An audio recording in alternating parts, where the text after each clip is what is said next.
Whew. Thank you, Yasser. All right, Assalamu alaikum. My name is Yousef Al-Qenaei.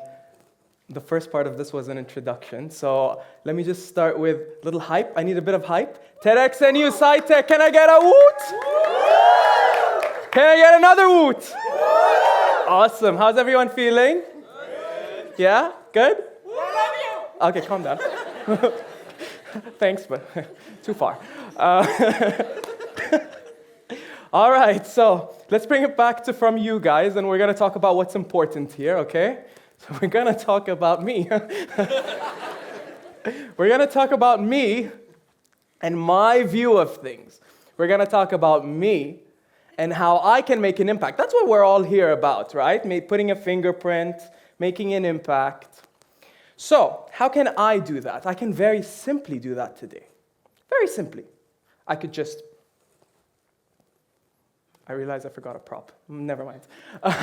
I can very much use the internet to do that, very easily.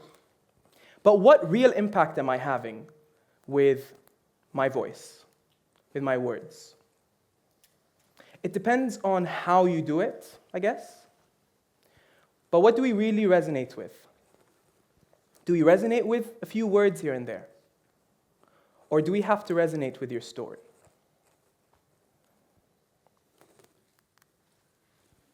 The ancient Egyptians. The ancient Egyptians told us their story on hieroglyphics. We walk into the pyramids, and they did it elaborately. They built it within the pyramids. One of the seven, it's the eighth wonder of the world, one of the 7 wonders or 8 wonders of the world. And that's how they told you everything. But they gave you the full picture. It wasn't just a few random words here and there. They consciously put together everything they wanted to tell you and conveyed it in this form. Shakespeare did the same too, with his sonnets, with his plays. A few of them are very long. I'm sure a lot of you have studied them. I didn't. But he conveyed his full message, a full message, the full picture, as did J.K. Rowling. Now, what's interesting about this one is that she has a story too. She used to write for ages and ages. 7 years until she got this book published. What book did she do? Harry Potter, yeah. Fans of Harry Potter? Woo! Yeah. How do we resonate with Harry Potter? It's a story, right? The little boy who lived, courageous, fought for what he believed in, his friends, everything. We had a connection with Harry Potter because of his story. Friend of mine. He told me to put it. Mahmoud Al-Khadr. He tells you his story through song. He tells you to be a better person and be yourself. كن أنت. لا نحتاج المال. I don't agree with that one. But because he put it in a form that I understood, he put it in full, well, let's say the story came full circle when he sang it. I could then consciously say whether or not I agree or disagree. As did he consciously put together his story for you to understand him better. There's nothing lost in translation. Can I get my phone real quick? Okay, I can't see it. There are lights. Thanks. Awesome. All right, so I'm going to do something real quick. This was supposed to be a lot more subtle. I'm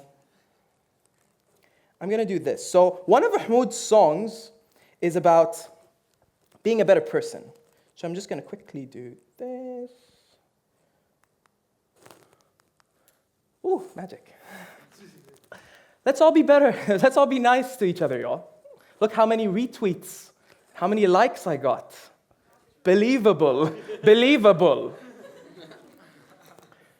But I mean, this statement in and of itself, you can't really argue. You can't. I mean, everyone wants to be nice. That's just how we are. But what if I said something like this? Oh, wait, I'm tweeting it. I really, really don't like pigs. Awkward. Nobody really gets it. People are going to hate it, Or they're going to be like, yeah, we hate pigs too. But the thing is, in today's world, we live in a time where people give you bite-sized information. It's either a 10-second video, a 15-second video, a tweet. You don't really see the full picture, do you? Now imagine the amount of information you are receiving on a daily basis, this bite-sized information, without the full picture. Are you really going to remember this tweet in a week? Why? It doesn't resonate with you because it's meant to say out of context. It's out of context. It's out of context. You don't get why I said it. A story doesn't appeal to you in any way, and you don't empathize with what I'm trying to say. But I am all for self-expression. But that's not why we're here. We can express ourselves till tomorrow. Talk about everything we want, everything we like, everything we dislike. But what we're here to talk about is how we can have a fingerprint, how we can make an impact. And in order for us to make a real impact, we need to hear the full thing, because I need to consciously accept it. Or disagree. Don't be a voice in a screaming crowd. Today, everyone is yelling at the top of their lungs in the form of some short-form social media bite. Everyone is telling you something. Everyone has an opinion. Everybody. All of those opinions are valid, but there are too many. There are too many, and you don't understand where they're coming from.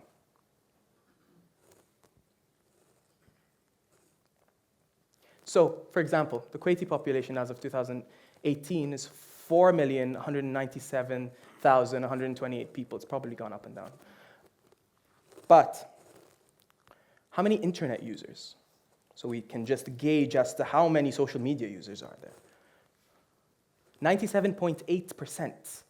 73% of the population uses YouTube. 64% of the population uses Instagram. And Twitter are roughly the same numbers. And these numbers are similar all throughout the region. I think Bahrain is slightly higher. So, what you need, in my opinion, in my humble opinion, we need more representation. Full-on representation, not just a soundbite, not just a thought, not just a quote.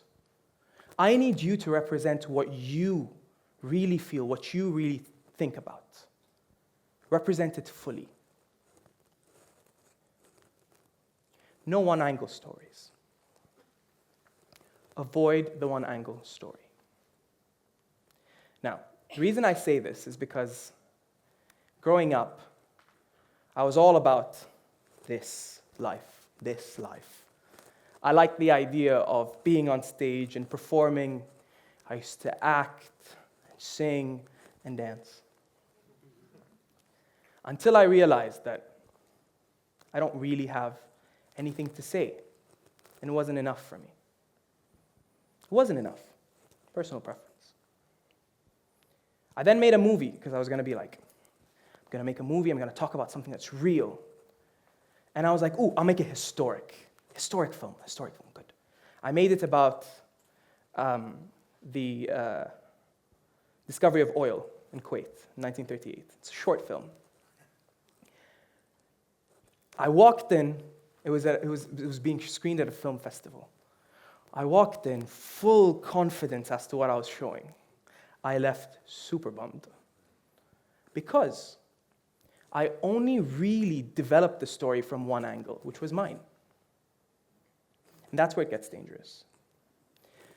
Things I missed out on, very briefly, was making sure the language was right, making sure the historical context was right, making sure all of these things. In fact, while they were giving away awards to other people, one of the judges actually pointed out that there was a movie that didn't speak the correct dialect of Kuwaiti. So let's move on. So, I was lost in a world of content. There's too much of it. I was lost in this world. And I didn't know what to do.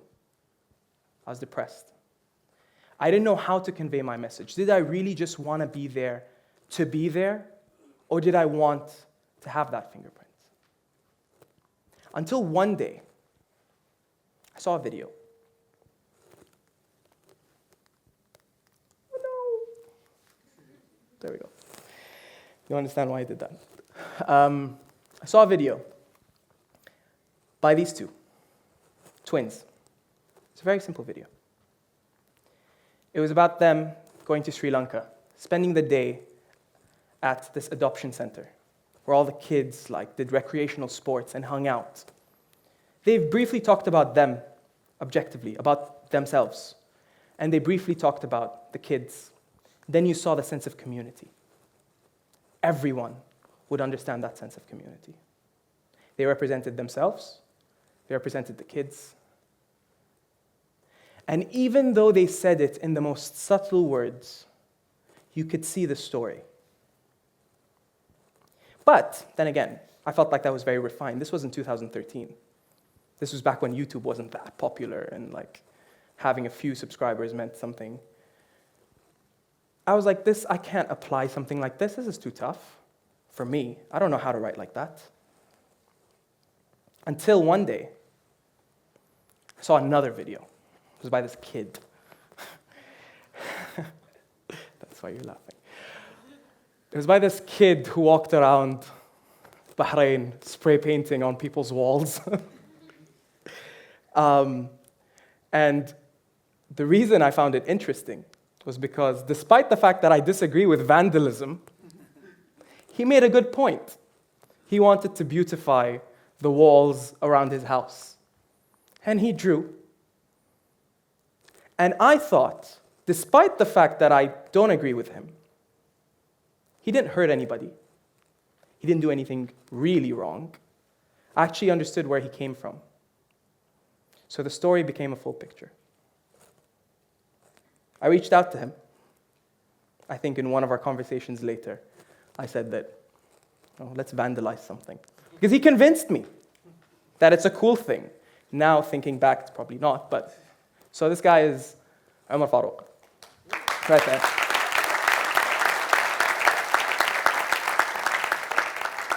Umar Farouk's commitment to making content that resonates and represents him without any biases, completely objectively, and all the while being inclusive of others at the same time. I learned a lot. This was in 2015. Cut to 2019, Umar is my business partner, and we've made it our mission to create conscious content. Continuous, conscious content. We want to create this type of content that is aware of the audience. We want to create content that maybe at first you don't necessarily agree with, but hear us out, because we will say why we think this is important to hear.